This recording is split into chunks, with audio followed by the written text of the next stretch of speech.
हाँ तो बच्चे, ये सेकंड पार्ट है elevation in boiling point. Video यहाँ से स्टार्ट करते हैं। तो हमने डेरिवेशन कर ली थी delta T B is equal to K B into M. तो के बी को मैं डिफाइन कर रहा हूं यहाँ मोलर एलिवेशन कांस्टेंट, और विलियोस्कोपिक कांस्टेंट होता क्या है, what is the definition? It is defined as the elevation in boiling point when the molality of solution is 1, या तो ऐसे बोल दो, और it is equal to elevation in boiling point when 1 mole of non-volatile solute is added in 1 kilogram of solvent। तो कहने का मतलब delta T B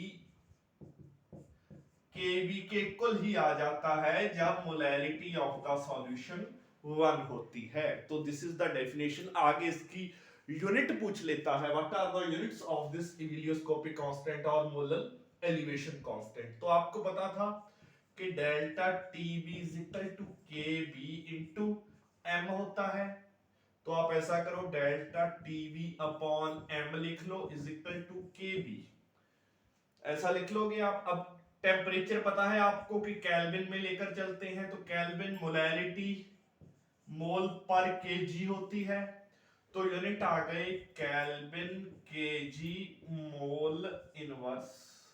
mole inverse, these are the units of ebullioscopic constant और molal elevation constant याद रखने हैं, kelvin K G mole inverse. और एक बात और, ये जो केबी है, केबी जो आया है, आप याद रखना ये नेचर ऑफ द सॉल्वेंट पर डिपेंड करता है कि किस फैक्टर पर मोलर एलिवेशन कांस्टेंट डिपेंड करता है। अगर आपसे ये पूछा जाए तो ये डिपेंड करता है, केबी किस पर डिपेंड करेगा, नेचर ऑफ द सॉल्वेंट पर, नेचर ऑफ सॉल्वेंट पर डिपेंड करता है।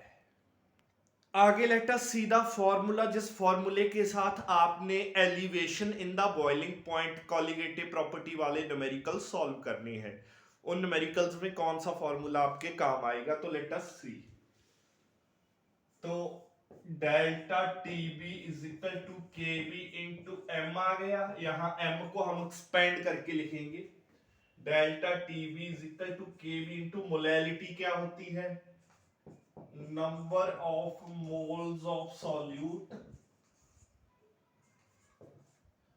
divided by mass of solvent in kilogram। इसको मैं और एक्सपेंड करके ऐसे लिख लूंगा, given mass of solute, number of moles को मैं given mass upon molar mass लिख सकता हूं, given mass of solute divided by molar mass of solute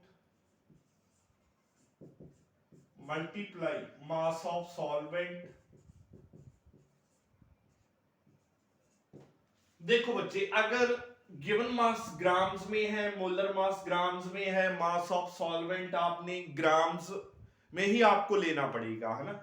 तो उस सिचुएशन में हम क्या करेंगे, 1000 से ऊपर मल्टीप्लाई कर देंगे ऐसे। तो ये आपका फॉर्मूला बन गया है। तो delta T B is equal to K B into molality, molality को आगे मैंने एक्सपेंड करके लिख दिया है। तो this is the formula that will help you in solving numericals related to that elevation in boiling point. तो इसमें से आपको कोई भी एक चीज पूछ सकता है, sometimes most of the times molecular mass या मोलर मास ऑफ वो सॉल्यूट पूछता है, नॉन वोलेटाइल सॉल्यूट का मोलर मास पता करो, कुछ भी पूछ सकता है, डेल्टा टी भी पूछा जा सकता है। तो इस फॉर्मूले की मदद से आपके न्यूमेरिकल्स जो सारे सॉल्व हो जानी चाहिए। समटाइम्स आपसे ये क्वेश्चन भी पुट कर सकता है कि वो के प्रूव करो कि ये कॉलिगेटिव प्रॉपर्टी है। इसको प्रूव करने के लिए आपने जस्ट सिंपली ये बोल देना है कि फॉर एग्जांपल अगर मैं इस कांस्टेंट को हटा देता हूं तो delta T B directly proportional आ गया इसके number of moles of solute mass of solvent in kg. तो ये क्या है, मोलैलिटी, मोलैलिटी। तो डेल्टा भी डायरेक्टली प्रोपोर्शनल आ गया मोलैलिटी के। तो मोलैलिटी क्या है, मोलैलिटी किस पर डिपेंड करती है, molality is all about the number of moles of non volatile solute. तो कहने का मतलब यही हुआ कि सॉल्यूट की नेचर या केमिकल कंपोजिशन पर ये elevation and boiling point depend नहीं करता, सिर्फ नॉन वोलेटाइल सॉल्यूट के कितने नंबर ऑफ मोल्स या कितने नंबर ऑफ मॉलिक्यूल्स या उसकी कितनी मोल फ्रैक्शन एक प्योर सॉल्वेंट में हमने ऐड की थी, सिर्फ और सिर्फ उस पर डिपेंड करता है। That's why it is a colligative property. ये जो बच्चे हमने सारा एलिवेशन एंड बॉइलिंग पॉइंट निकाला है, इस मेथड को इविलियोस्कोपिक मेथड भी बोलते हैं। डेल्टा टी बी के बी टू एम का जो रिलेशन आया है, ये किस मेथड से आया है? इसको आप इविलियोस्कोपिक मेथड बोल सकते हो। तो इस मेथड की कुछ लिमिटेशंस हैं जो आपकी बुक में आईएससी कल्याणी बुक में दी गई है ना। वो लिमिटेशंस क्या है? इसका लिमिटेशन सिंपल है, आपको जस्ट उनको रीड आउट ही करना है। सबसे पहले लिमिटेशन बोल रहे हैं कि ये मेथड तब फॉलो होगा, delta T B is equal to K B to M आप तब निकाल सकते हो जब सॉल्यूशन रॉल्ट लॉ को ओबे कर रहा है। तो solution must obey Raoult's law, Raoult's law must be obeyed, obey होना चाहिए। अगर सॉल्यूशन रॉल्ट्स लॉ को ही नहीं ओबे कर रहा तो आप ये मेथड नहीं लगा सकते। दूसरा जो आपने सॉल्यूट ऐड किया है वो नॉन वोलेटाइल होना चाहिए, वो तो हमें पता ही है, तभी एलिवेशन होगी। Solute should be non volatile, solute add किया है जो नॉन वोलेटाइल होना चाहिए। थर्ड है solute should not undergo any dissociation और एसोसिएशन इन द सॉल्यूशन। मतलब कहने का यही है कि सॉल्यूट केमिकली कंबाइन नहीं करना चाहिए सॉल्वेंट के साथ। तो थर्ड कंडीशन ये है कि solute should not go any dissociation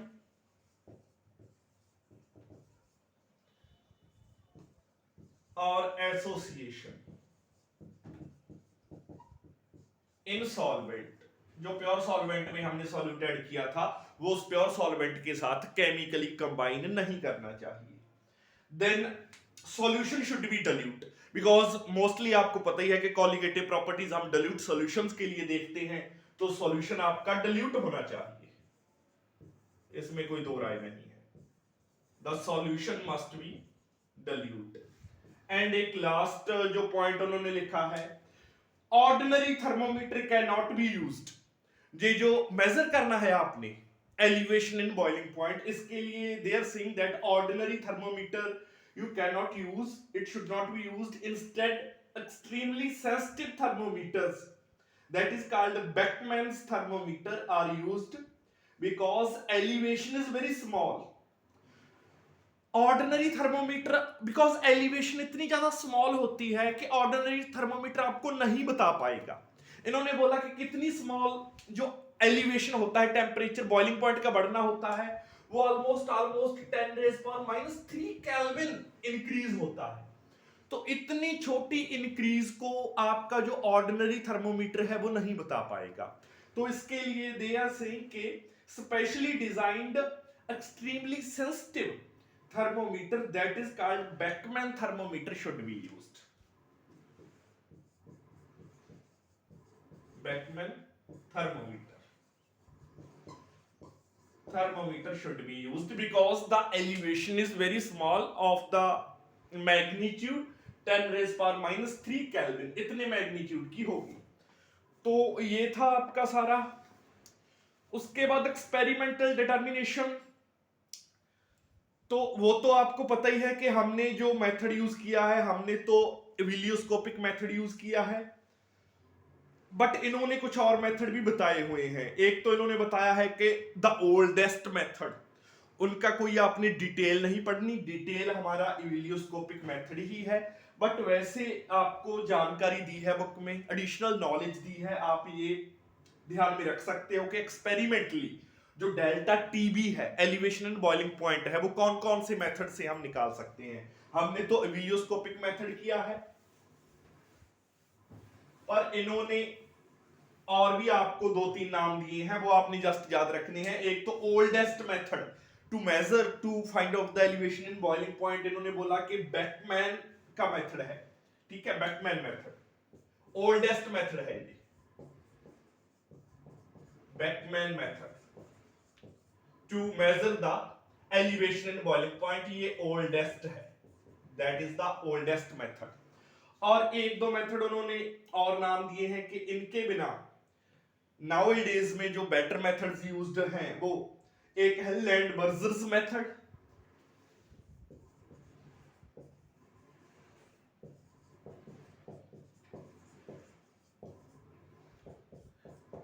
इन्होंने बोला कि ये मॉडर्न डेज में ये मेथड अच्छे हैं कंपैरेटिवली, ये यूज किए जाते हैं। And Cottrell's method, one is other is called Cottrell's, Cottrell's method, ये नाउअडेज आजकल ये मेथड यूज होने लगे हैं।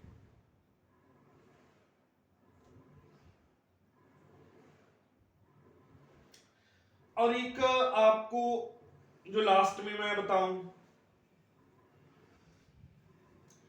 एक आपको प्रिकॉशन रखने को बोला है। इसमें प्रिकॉशन क्या रखने को बोला है, इन्होंने बोला है कि जब आप एलिवेशन इन बॉइलिंग पॉइंट निकाल रहे हो तो आपने ये ध्यान रखना है कि super heating of the solvent and the solution must be avoided at the boiling point. तो सॉल्वेंट और सॉल्यूशन की उसके बॉइलिंग पॉइंट पर सुपर हीटिंग को आपने अवॉइड करना है, इस बात का भी ध्यान रखना है। तो एक बार जब बॉइलिंग पॉइंट वहां पर पहुंच गया तो एक कांस्टेंट टेम्परेचर मेंटेन करके आपने चलना है। तो एक बॉइलिंग पॉइंट पर जब वो आ गया तो उसको उस कांस्टेंट टेम्परेचर पर मेंटेन कर देना है। तो इसी के साथ आपकी ये कॉलिगेटिव प्रॉपर्टी कंप्लीट होती है।